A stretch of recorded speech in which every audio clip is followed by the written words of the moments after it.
UP के जनपद संभल में भूमाफियाओं के खिलाफ धर्म के आधार पर नहीं बल्कि हो सामान्य कार्यवाही। उत्तर प्रदेश कांग्रेस कमेटी आरटीआई विभाग के प्रदेश उपाध्यक्ष एवं प्रभारी पश्चिमी उत्तर प्रदेश एवं वरिष्ठ अधिवक्ता डॉक्टर अमित कुमार उटवाल के प्रेस वार्ता कर कहा कि संभल के राजस्व ग्राम चौंडा कंबो की घाटा संख्या 283 जो कि राजस्व अभिलेखों में सार्वजनिक पार्क के रूप में दर्ज है। उक्त भूमि के आंशिक भाग लगभग 252 वर्ग मीटर पर मस्जिद बनी है जो कि स्थानीय प्रशासन के द्वारा ध्वस्त करा दी गई है। उक्त भूमि पर अवैध कब्जे के संबंध में दिनांक 6/8/2025 को माननीय मुख्यमंत्री सहित सभी वरिष्ठ अधिकारियों को पत्र प्रेषित भूमि को कब्जा मुक्त कराने की मांग की गई है जो कि जन शिकायत के रूप में दर्ज हुई है।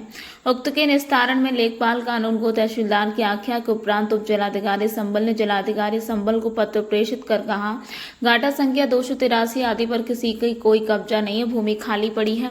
उक्त के उपरांत जिलाधिकारी संभल के द्वारा दिनांक 3/10/2025 को माननीय राजस्व परिषद को पत्र प्रेषित कर कहा कि भूमि पर किसी का कब्जा नहीं है, भूमि मौके पर खाली पड़ी है। उक्त के तत्काल बाद भूमि पर बनी मस्जिद को ध्वस्त करवा दिया।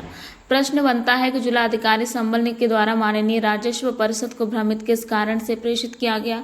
उक्त घाटा संख्या 283 के खतौनी पर सन 1988 में प्रमोद त्यागी ने फर्जी प्रविष्टि कराकर भूमि इंदिरा गांधी मेमोरियल स्कूल के नाम दर्ज करा दी, जिसे न्यायालय के उप जिलाधिकारी संभल के द्वारा आदेश दिनांक 3/4/2008, 11/8/2008 एवं 3/9/2015 के द्वारा फर्जी प्रविष्टि से दर्ज किए गए हैं।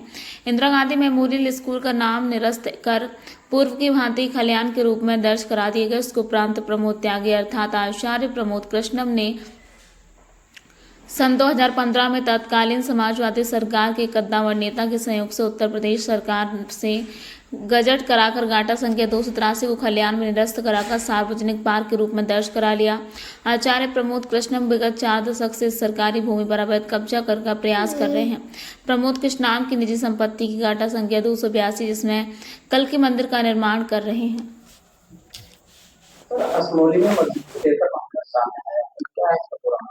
देखिए, जनपद संभल के राजस्व ग्राम चौड़ा कंबो की प्लॉट संख्या 283 जो कि सार्वजनिक पार्क के रूप में दर्ज है। इसके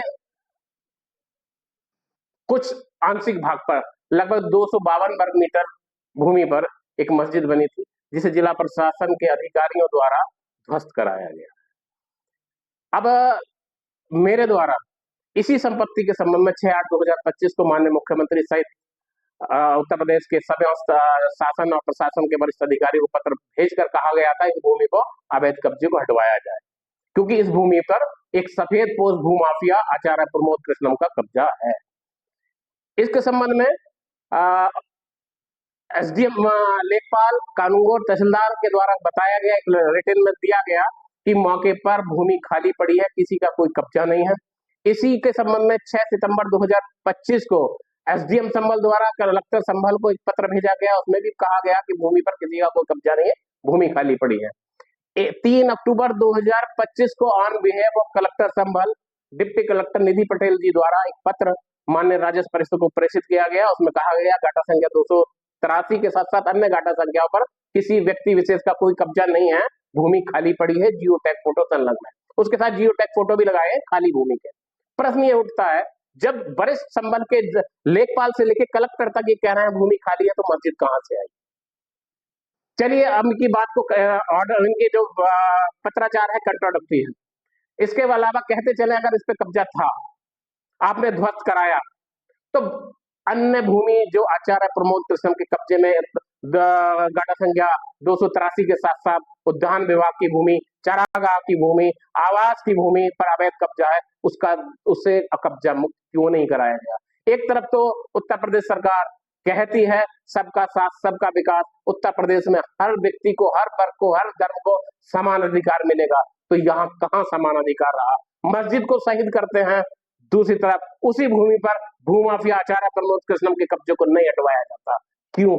प्रश्न उठता है। उसके अलावा बताता चलो 1988 में खलियान की भूमि पर आचार्य प्रमोद कृष्णम जी द्वारा अपने पहुंच का फायदा उठाते हुए राजस्व अभिलेखों में एक फेक एंट्री कराई गई इंदिरा गांधी मेमोरियल स्कूल के नाम।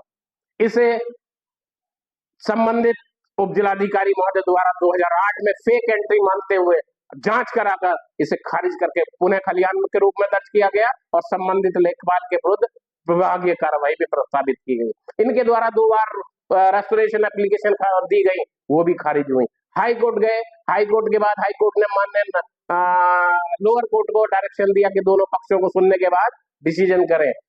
जब एसडीएम महोदय द्वारा 2015 में दोनों पक्षों को सुनने के बाद डिसीजन किया, आपका पिटीशन खारिज हुआ, भूमि खलिहान के रूप में दर्ज हुई।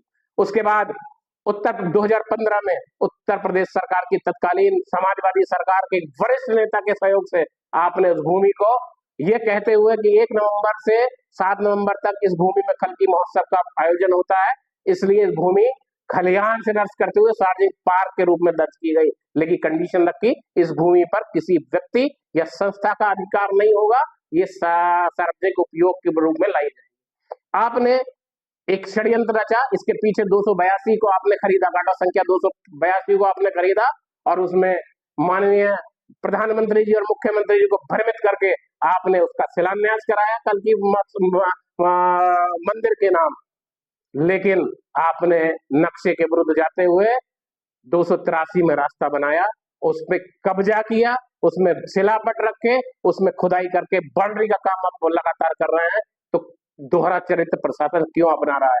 अगर सही मायने में सबका साथ सबका विकास और सरकार उत्तर प्रदेश सरकार सबके साथ खड़ी है, तो जब मस्जिद को आपने शहीद किया है, मस्जिद का ध्वस्तीकरण कराया है, तो इस व्यक्ति के अवैध कब्जे से गाटा संख्या 283